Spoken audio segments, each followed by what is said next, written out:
Quero cumprimentar os irmãos com a paz do nosso Senhor e Salvador Jesus Cristo, essa pessoa maravilhosa que tem um amor tão perfeito, tão sofisticado, tão incompreensível, que consegue nos amar e, mais além disso, cuida de nós todos os dias da nossa vida.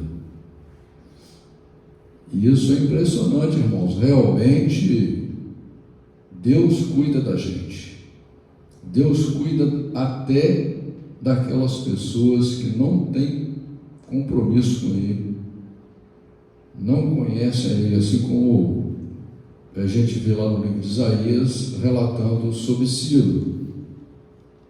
Quando fala também sobre Nabucodonosor ali, você vê que não eram cristãos, não conheciam a Deus, mas Deus já tinha um propósito na vida deles, assim como muitos de nós que jamais imaginávamos que um dia íamos estar na igreja do Senhor. Jamais imaginávamos que um dia íamos ler uma Bíblia, íamos orar em um monte, subir num altar, né? Mas Deus estava ali desde quando a gente nasceu, observando a gente, cuidando da gente, mostrando o caminho certo, o caminho do bem. Tudo que provém de Deus é bom, irmãos. Tudo que provém de Deus é bom. A gente, muitas pessoas até que acreditam em Deus, conhecem a palavra de Deus, não se importam muito com essa questão da ressurreição e da vida eterna. Nós vimos isso até no relacionamento de Jesus com os discípulos.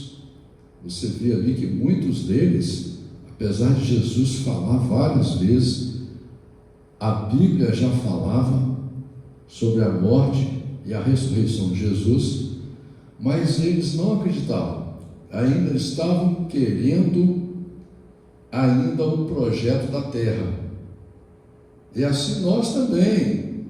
Tem gente que se contenta, não, para mim está bom, eu vivendo bem, tendo tudo que eu quero, para mim está bom. E se eu morrer, também não tem problema, entendeu? Só que a pessoa que fala isso, ela tem a sabedoria limitada. É o caso do inconsequente, né? O inconsequente, ele acha que ele pode comer tudo que ele quiser, não precisa de escovar dente, não precisa de limpar os dentes. Aí lá na frente, o que acontece com ele? Ele fica sem dente.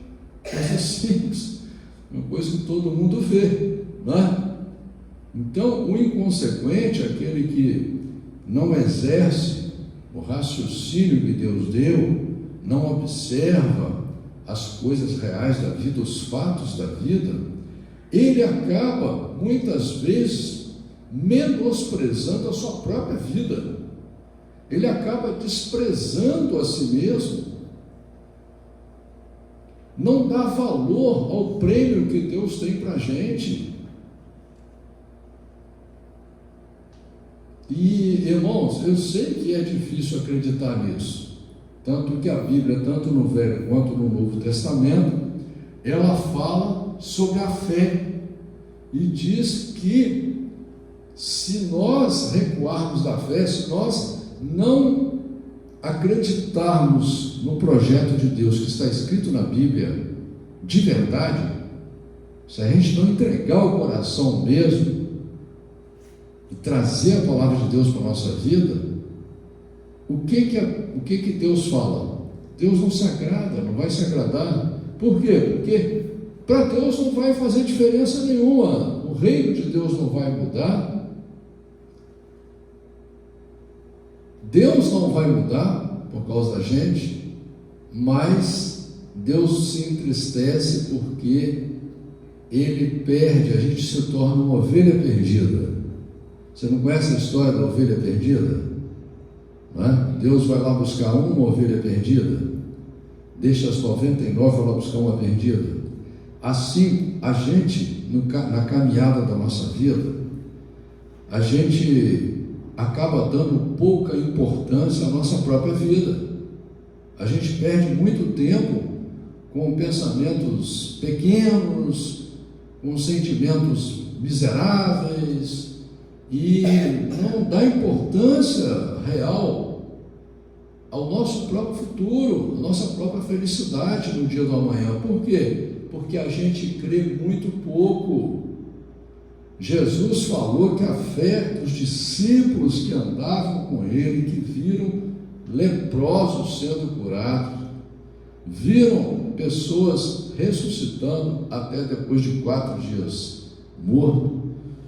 No entanto, Jesus disse para eles que a fé deles era menor do que a de um grão de mostarda. Não é? E nós temos que compreender isso, porque às vezes você fica olhando para os outros, mas Deus quer que você olhe para você, reconheça que a sua fé é pequena. Tem gente que fala assim: eu não preciso, eu não vou fazer nada, eu não preciso, Deus sabe, eu sou assim mesmo, entendeu? Eu não tenho muita fé, eu não sou igual o pastor, eu não sou igual a missionária ali, eu não sou assim, eu não sou assado, entendeu? Ele fica se desculpando, se escondendo atrás de uma hipocrisia, de um fingimento, de uma falsidade, porque o fato é que ele é um ser humano, igual a todo mundo. Você é igual a todas as pessoas. Você é um ser humano. Lá na frente você vai querer ser feliz. Ninguém está projetando para o seu próprio futuro o sofrimento. E agora eu te pergunto: se você não levar a sério o projeto de Deus, se você não investir o seu pensamento, o seu sentimento, o seu entendimento, o seu espírito, o seu raciocínio, não investir no conhecimento de Deus, o que vai acontecer? Você não vai alcançar, você não vai mudar, você não vai se converter. Então você tem que já dizer para você, quando você for orar a Deus, e falar: Senhor, eu tenho uma fé muito pequena, mas eu quero que o Senhor me ajude a usar essa fé. Porque mesmo a sua fé sendo mínima, é uma ferramenta que você tem para se relacionar com Deus. Mesmo o seu amor sendo pequeno, que é outra coisa que você tem que admitir, porque eu vejo até muita gente aí dizendo que ama a Deus, que adora a Deus, mas as atitudes da pessoa são contrárias à palavra de Deus, são contrárias ao projeto de Deus. E isso é normal, porque nós somos seres humanos que vivemos em um mundo dominado por demônios, dominado por governantes malignos, por instrutores malignos, e que ensinam um monte de coisa errada para a gente desde quando a gente nasce. Então a gente vem cheio de contaminações, com pensamentos totalmente longes do projeto de Deus, longe de Deus. E aí você tem que admitir tudo isso e falar: Senhor, o meu amor pelo Senhor é muito pequeno, eu não estou conseguindo amar direito nem a minha esposa, eu não estou conseguindo amar direito nem o meu esposo, eu não estou conseguindo amar direito nem os meus filhos. E aí trazer para a realidade. E aí sim, através da realidade, através do fato, através do real, da matemática, você montar uma base e falar assim: a partir daqui eu vou começar. Eu vou começar, porque Deus te chama para começar. As pessoas ficam esperando o fundo do poço para começar. Deus não quer que você vá até o fundo do poço. Deus não quer ver você sofrer. Deus quer que você use o seu raciocínio lógico para trazer para a realidade, para a matemática, o projeto real de Deus, verdadeiro, até porque não existe um outro projeto melhor do que esse. É só você ler aí, começa a estudar, começa a ler, pesquisar. Deus fala que por falta de conhecimento o meu povo perece, o meu povo é levado cativo, entendeu? Então você tem que se atentar para a palavra de Deus, começar a amar a Bíblia. Irmãos, olha que absurdo, ninguém dá valor a isso daqui, ninguém dá valor a esse livro, ninguém entende que o maior tesouro que existe na terra é esse daqui, ninguém entende isso, não dá valor. Jesus falou: examinais as Escrituras, porque julgais ter nelas a vida eterna. Jesus morreu por causa desse livro. Pedro deu a vida por causa desse livro, Paulo deu a vida por causa desse livro, Estevão morreu por causa desse livro, unicamente por causa desse livro. As pessoas ainda estão preocupadas em discutir religião, preocupadas com religião.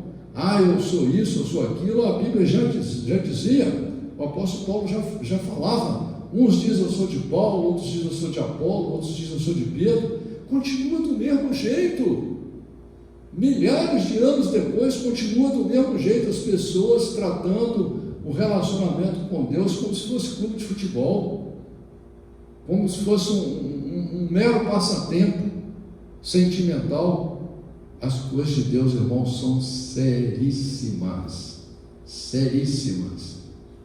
Nós vamos conquistar o reino de Deus com muito esforço, com seriedade. As coisas de Deus são sérias. Amém, irmãos? Estamos lendo o livro de Levítico,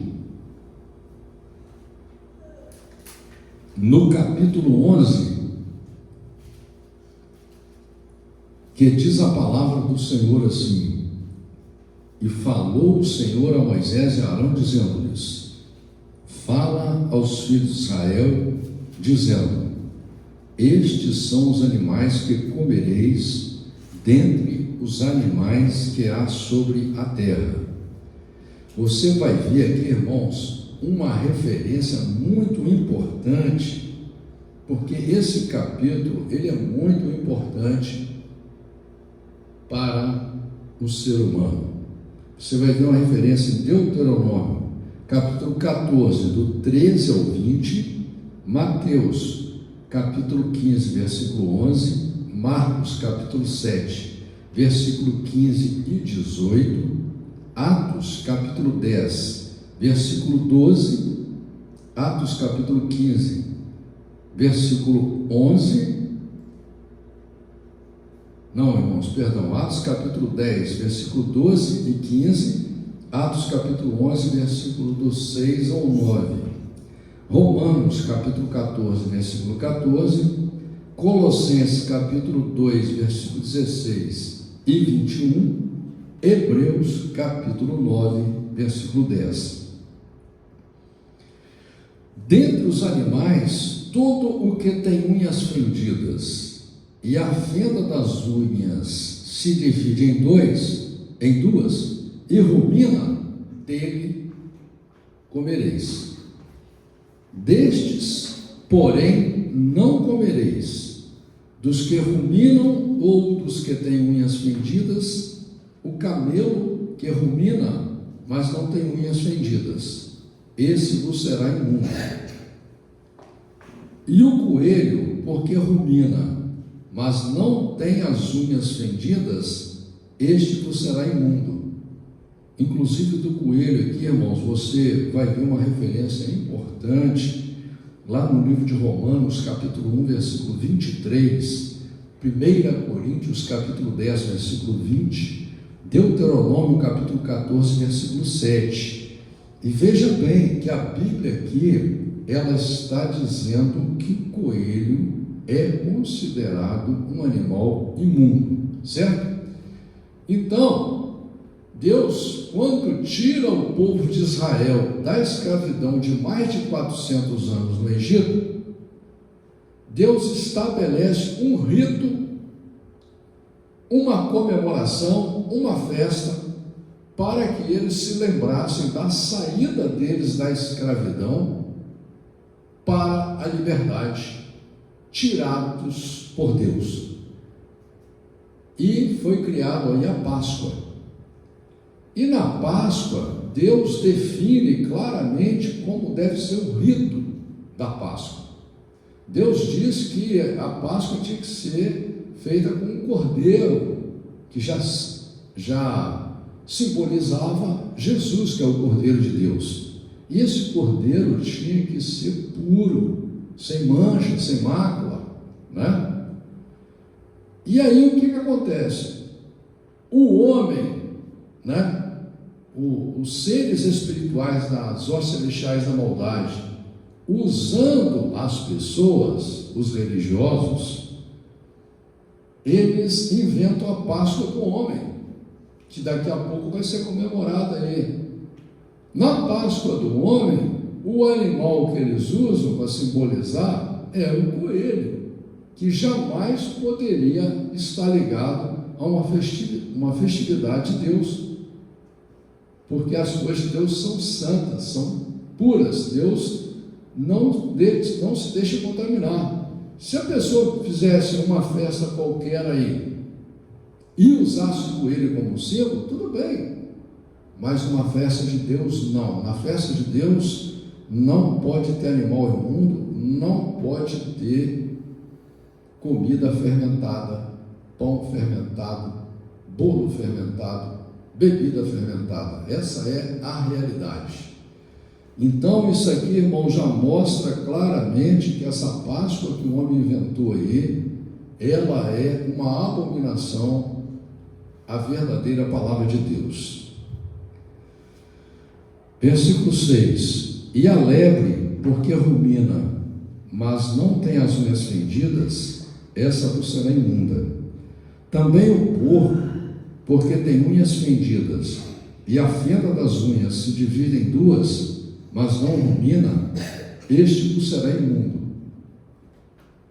Irmãos, olha só, muitas pessoas hoje, na modernidade, acham que isso aqui que Deus falou, que era apenas uma lei teológica, uma lei, vamos dizer assim, uma lei ideológica, uma lei religiosa.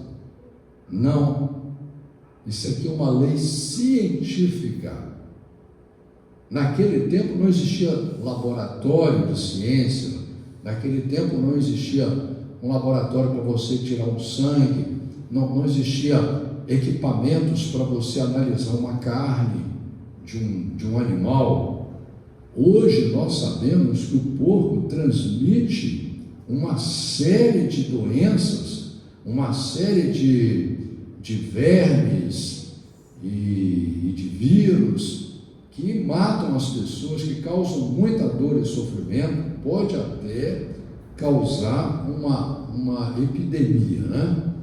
Então, o que Deus estava fazendo aqui é Deus protegendo as pessoas. Agora você pensa bem, uma pessoa que não conhecia Deus,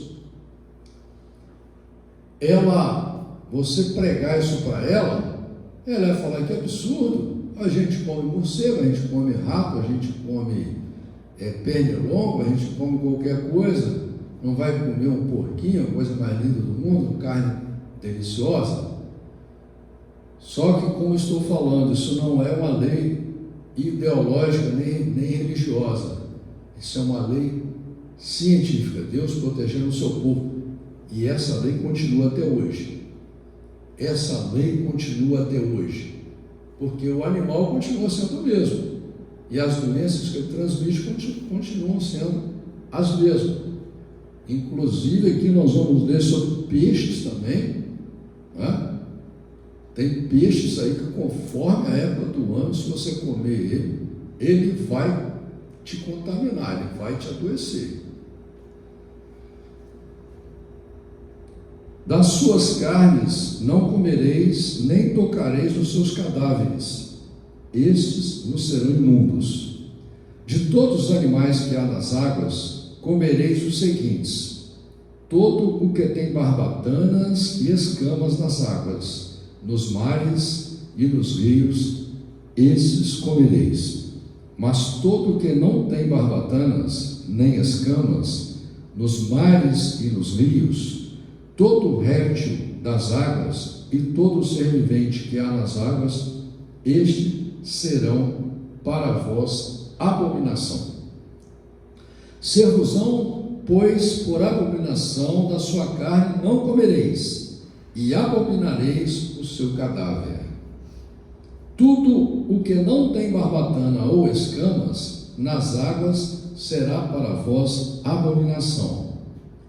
Das aves, estas abominareis, não se comerão, serão abominação a águia e o quebrantoso e o chofrango, e o milhano e o abutre segundo a sua espécie, todo o corvo segundo a sua espécie, e o avestruz e o mocho e a gaivota e o gavião segundo a sua espécie, e o bufo e o corvo marinho e a coruja e a gralha e o cisne e o pelicano e a cegonha, a garça segundo a sua espécie, e a polpa e o morcego. Todo o inseto que voa, que anda sobre 4 pés, será para vós uma abominação. Mas isto comereis de todo inseto que voa, que anda sobre 4 pés, o que tiver pernas sobre os seus pés, para saltar com eles sobre a terra. Deles comereis estes: a lacusta, segundo a sua espécie, o gafanhoto devorador, segundo a sua espécie, o grilo, segundo a sua espécie, e o gafanhoto, segundo a sua espécie. Você vai ver uma referência aqui em Mateus, capítulo 3, versículo 4, e Marcos, capítulo 1, versículo 6. Todos os outros insetos que voam, que têm 4 pés, serão para vós uma abominação, e por estes sereis imundos. Qualquer que tocar os seus cadáveres, imundo será até a tarde. Porque qualquer que levar os seus cadáveres, lavará suas vestes e será imundo até a tarde. Todo animal que tem unha fendida, mas a fenda não se divide em duas, e todo que não rumina o será por imundo. Qualquer que tocar nele será imundo. E todo animal que anda sobre as suas patas, todo animal que anda a 4 pés, vos será por imundo. Qualquer que tocar nos seus cadáveres será imundo até a tarde. E o que levar os seus cadáveres, levará suas vestes, lavará suas vestes, e será imundo até a tarde. Eles vos serão por imundos.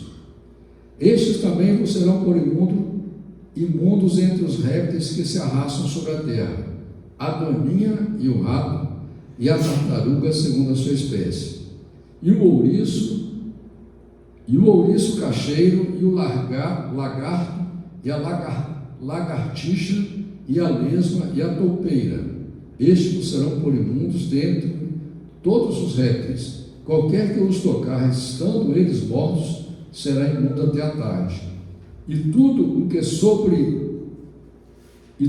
aquilo sobre o que cair alguma coisa deles, estando eles mortos, será imundo, seja vaso de madeira, ou veste, ou pele, ou saco, qualquer instrumento com que se faça alguma obra, será posto na água e será imundo até a tarde, depois será limpo.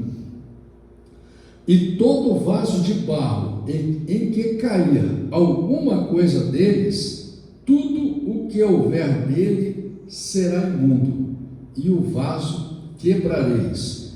Olha que interessante, irmãos. Imagina naquele tempo a dificuldade que a pessoa tinha para ter um vaso de barro, não é? E aí ela tinha um vaso de barro lá com água para guardar algum alimento, caía achava lá um ratinho morto, um bichinho morto, ela tem que quebrar e jogar fora esse vaso. É uma coisa difícil para a pessoa entender, né? É uma coisa difícil para a pessoa entender, principalmente naquela época. E você vê aqui que Deus fala sobre o morcego, sobre o rato. Tem gente que até hoje come morcego, come rato, não dá importância, né, para essas coisas. Mas hoje nós sabemos que esses animais mortos, eles podem trazer doenças gravíssimas. Todo alimento que se come, sobre o qual cair água de tais vasos, será imundo, e toda bebida que se bebe, depositada nesses vasos, será imunda. E aquilo sobre o que cair alguma parte do seu corpo morto será imundo. O forno e o vaso de barro serão quebrados. Imundos são, porquanto vos serão por imundos. Porém, a fonte ou cisterna em que se recolhem águas será limpa, mas quem tocar no seu cadáver será imundo. E se de outros cadáveres cair alguma coisa sobre alguma semente que se vai semear, será limpa. Mas se for deitada a água sobre a semente, e se dos seus cadáveres cair alguma coisa sobre ela, vos será por imunda. E se morrer algum dos animais que vos serve de mantimento, quem tocar no seu cadáver será imundo até a tarde. E quem comer do seu cadáver lavará as suas vestes e será imundo até a tarde. E quem levar o seu corpo morto lavará as suas vestes e será imundo até a tarde. Você vai ver uma referência aqui, irmãos, lá no livro de Levíticos 17:15, 22:8, Deuteronômio 14:21, Ezequiel 4:14 e Ezequiel 44:31. Muito importante essa referência. Também todo réptil que se arrasta sobre a terra será abominação, não se comerá. Tudo que anda sobre o ventre e tudo que anda sobre 4 pés, ou que tem muitos pés, entre todo o réptil que se arrasta sobre a terra, não comereis, porque são uma abominação. Não vos façais abomináveis por nenhum réptil que se arrasta, nem neles vos contamineis, para não seres imundos por eles. Porque eu sou o Senhor vosso Deus, portanto, vós vos santificareis e sereis santos, porque eu sou santo, e não vos contaminareis com nenhum réptil que se arrasta sobre a terra. Olha aqui, irmãos, Deus já está deixando claro aqui que Ele exige de nós obediência à palavra de Deus, exige de nós santidade, ou seja, a busca para ter personalidade, para separar o puro do impuro, o santo do profano, o limpo do imundo. E aqui você vai ver uma referência lá no livro de Mateus, capítulo 5, versículo 48, Gênesis, capítulo 17, versículo 1, Êxodo, capítulo 19, versículo 6, Levíticos, capítulo 19, versículo 2, Levíticos 20, capítulo 7 e 26, Levíticos 21, versículo 8, 1 Tessalonicenses, capítulo 4, versículo 7, 1 Pedro, capítulo 1, versículo 16. Porque eu sou o Senhor que vos fiz sair da terra do Egito, para que eu seja vosso Deus, e para que sejais santos, porque eu sou santo. Olha só o que Deus está falando para eles. Olha o que Deus está falando para você. Deus te tirou lá do mundo, não te perguntou nada, não olhou para a sua aparência, não te julgou, não te condenou, fez uma aliança com você, deu o projeto dele para você, a Bíblia Sagrada na sua mão, na sua língua, e está te convidando para pertencer ao reino dele.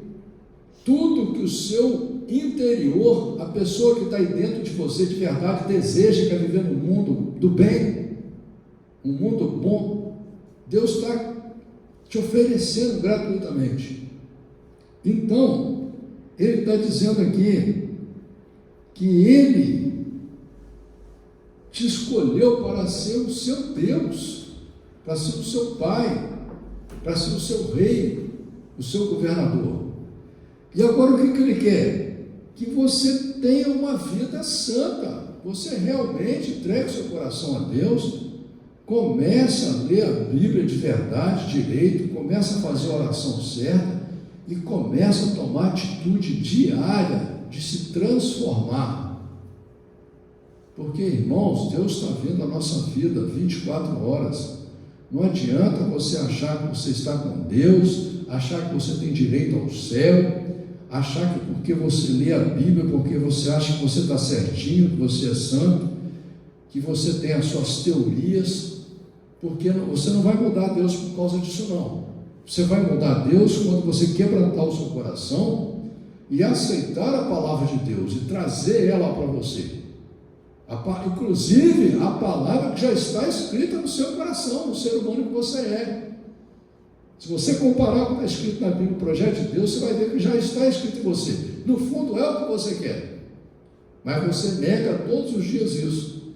Não abre o coração, não rasga o coração, não faz aliança de verdade com Deus. Esta é a lei dos animais e das aves e de toda criatura vivente que se move nas águas, de toda criatura que se arrasta sobre a terra, para fazer diferença entre o imundo e o limpo, e entre animais que se podem comer e os animais que não se podem comer. Amém, irmãos? Louvado seja Deus.